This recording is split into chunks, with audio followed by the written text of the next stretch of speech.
INDIA,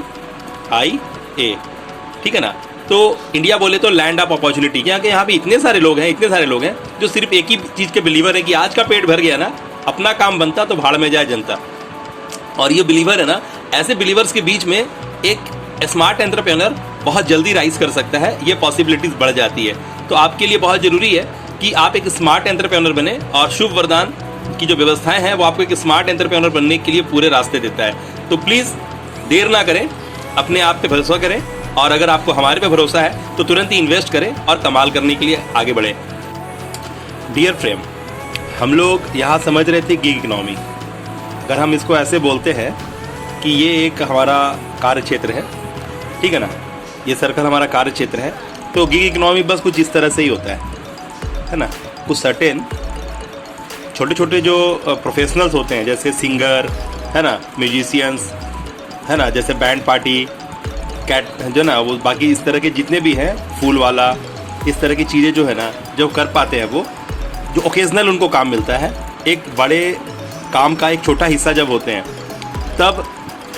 ये बात हम लोग देख रहे थे कि जो म्यूजिशियन हैं और ये हैं, और ख़ास करके फिल्म इंडस्ट्री में इस तरह की चीज़ें काफ़ी देखने के लिए मिल रही थी कि एक अरेंजमेंट किया जाता था, एक टीम खड़ा किया जाता था, और उसमें हर तरह के लोग होते थे जो एक्सपर्ट होते थे, और वो एक्सपर्ट अपने साथ कुछ वैसे वर्किंग हैंड रखते थे, जैसे बिल्डिंग बनाते वक्त कंस्ट्रक्शन साइट पे ओकेजनल रेजा कूली और राजमिस्त्री का रिक्वायरमेंट होता है, ठीक है ना। वो एक बहुत लंबा प्रोजेक्ट नहीं होता है, बट एक सर्टेन टाइम के लिए काम मिल जाता है।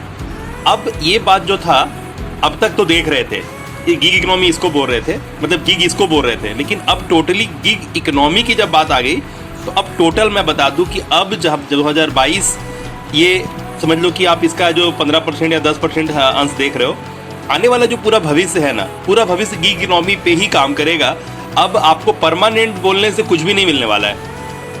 आपका सामर्थ्य ही आपको खड़ा करेगा, और उस समय तक ही खड़ा रखेगा जिस समय तक अपने सामर्थ्य का बेस्ट आप कर पाओगे। एकदम क्लियर कट बात है, क्योंकि जो एंटरप्रेन्योर, जो कॉन्ट्रैक्टर, जो व्यवस्थाएं आपको लॉन्ग टर्म सपोर्ट करती थी, उसको पता चल गया है कि यू आर अ चीटर्स। आप अपने पैसे ले करके 100% पैसे ले करके 100% डिलीवरी नहीं देते हो। वैसे में वो अपने सिस्टम को ऑटोमेट कर रहा है, अपडेट कर रहा है, और रोबोटिक साइंस और एनालिटिक्स और डेटा साइंस के दम पे क्या कर रहा है कि वो जानता है कि अगर एक बैट्समैन अगर बैटिंग कर रहा है तो उसे कौन सा बॉल ज़्यादा प्रॉब्लम में डालता है, और वो अपने जो फील्डिंग टीम है, वो उसे कप्तान को पता है कि ये बैट्समैन जो बैटिंग करने आया है, इसको मैं कौन से बॉल से परेशान कर सकता हूँ, क्योंकि वो पिछला जितना मैच खेला है ना, उस सब का डाटा वो एनालाइज कर चुका है, और उस एनालिटिक्स के दम पे ये बात क्लियर हो चुका है कि ये पर्टिकुलर प्लेयर इस मामले में हिट है और इस मामले में फ्लॉप है, वो इस मामले में हिट है और इस मामले में फ्लॉप है, वो किस तरह के भाव भंगिमा के साथ बिहेव करता है और क्या करने से क्या करता है, ये सारी चीज़ें एनालिटिक्स, डेटा साइंस जो है ना, वो उनको निकाल के हाथ में दे चुकी है। अब ये जब आप क्रिकेट जैसी चीज़ों में आप ये चीज़ देख रहे हो कि रोहित शर्मा ज़्यादा बेस्ट परफॉर्मर है एज ए कप्तान इन कंपेरिजन ऑफ अदर्स, क्योंकि रोहित शर्मा एक डेटा बेस्ड, एनालिटिक्स बेस्ड अपनी कप्तानी को प्रूव करता है। उसी तरह से हर एक एंटरप्रेन्योर जिसे अपना विनर होने का एटीट्यूड है, जिसको पता है कि मैं पैसा देने वाला हूँ, मैं काम करवाने वाला हूँ, तो वो हर चीज़ को डेटाज में कन्वर्ट कर रहा है, क्योंकि उसका माइंडसेट पहले से प्रिपेयर है कि वो एक एंटरप्रेन्योर है, तो वो कभी भी इस बात से कॉम्प्रोमाइज़ नहीं करेगा कि उसका प्रॉफिट कम हो। वो प्रॉफिट हमेशा मैक्सिमम करने के लिए वो एंटरप्रेन्योरशिप को अडेप्ट किया हुआ है। आपको समझना होगा कि ये gig economy due to robotic science, due to आज का ऑटोमेशन के दम पे दूसरा विकल्प ही नहीं, क्योंकि सारा जो मेन पार्ट का काम है ना, वो रोबोट्स कर लेगा, ऑटोमेशन कर लेगा। जो बचेगा करने के लिए वो साधारण सी बात है ना। तो हर वक्त ये वाला जो पिक्चर आप देख रहे हो, यहाँ पर जो है ना,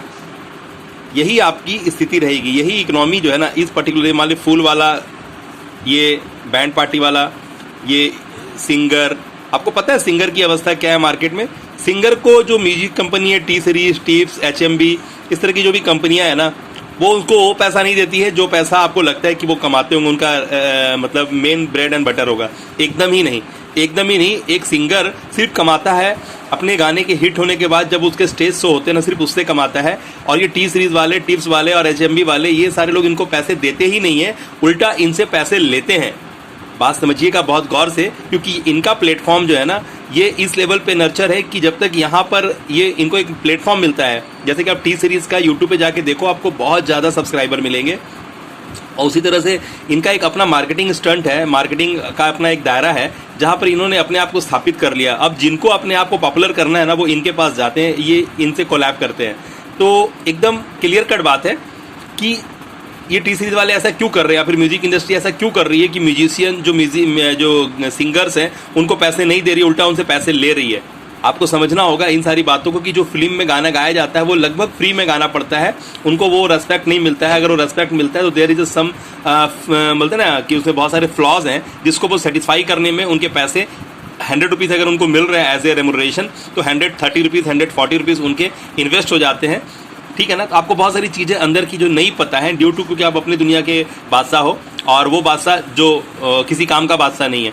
तो अभी और भी डिटेल्स में समझेंगे। आने वाला जो संडे है, यानी आपको पता चलेगा कि हम आपको इनवाइट कर रहे हैं अपने लाइव सेशन में, और बहुत मज़ा आने वाला है। बहुत नई नई चीज़ों के साथ, बहुत अलग अलग व्यवस्थाओं के साथ आपको अलाइन कर रहे हैं। आपकी क्लैरिटी जो है ना, आपकी मनोबल है, आपकी क्लैरिटी ही आपको नेक्स्ट स्टेप लेने पे आमादा करती है। इसीलिए आपकी क्लैरिटी के ऊपर में ही मुझे टिकना है। ठीक है ना। तो आपको पता है हम लोग कौन है, SIM और T, skill search with in your interest area, mind set with the current time tool and technology. ये कहाँ है हम लोग, ये हम लोग इंडिया में है, INDIA। ठीक है ना। तो इंडिया बोले तो लैंड ऑफ अपॉर्चुनिटी, क्योंकि यहाँ पे इतने सारे लोग हैं जो सिर्फ एक ही चीज़ के बिलीवर हैं कि आज का पेट भर गया ना, अपना काम बनता तो भाड़ में जाए जनता। और ये बिलीवर है ना, ऐसे बिलीवर्स के बीच में एक स्मार्ट एंटरप्रेन्योर बहुत जल्दी राइज कर सकता है, ये पॉसिबिलिटीज़ बढ़ जाती है। तो आपके लिए बहुत ज़रूरी है कि आप एक स्मार्ट एंटरप्रेन्योर बने, और शुभ वरदान की जो व्यवस्थाएं हैं वो आपको एक स्मार्ट एंटरप्रेन्योर बनने के लिए पूरे रास्ते देता है। तो प्लीज़ देर ना करें, अपने आप पे भरोसा करें, और अगर आपको हमारे पे भरोसा है तो तुरंत ही इन्वेस्ट करें और कमाल करने के लिए आगे बढ़ें। फिर मिलते हैं